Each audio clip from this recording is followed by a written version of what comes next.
Hello everybody.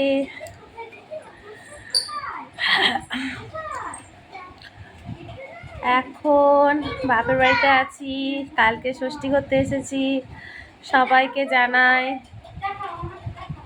Morning. Morning তো পেরিয়ে গেছে, এখন নুনের গুড আফটারনুন। আর সবাই কেমন আছেন? আশা করি সবাই খুব ভালো আছেন। হ্যাঁ, আমিও আছি। আর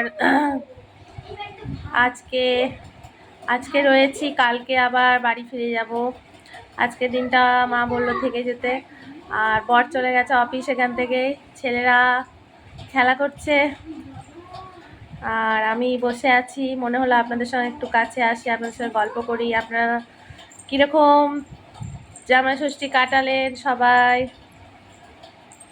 একটু কমেন্ট করে প্লিজ জানাবেন। সবাই আশা করি খুব ভালোই কেটেছে সবার। এটা জামাইদের জন্য স্পেশাল অকেশান।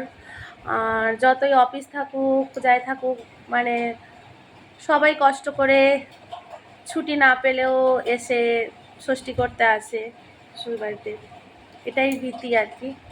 তো যাই হোক, আমার বর মোটামুটি ছুটিটা পেয়ে যায়, তাই জন্য আসা হয়। সকালে ব্রেকফাস্ট খাওয়া হয়ে গেছে, এখন একটু আগে ফল খেলাম। ফল সব ছাড়িয়ে মা থালাতে করে।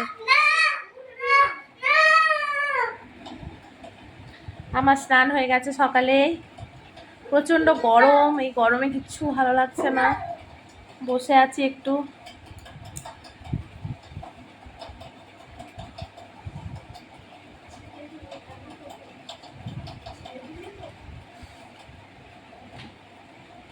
কালকে অনেক কিছু খাওয়া হয়েছে, তাই আজকে হালকা খাবার বলেছি মাকে, যে একদম সিম্পল খাবার খাবো।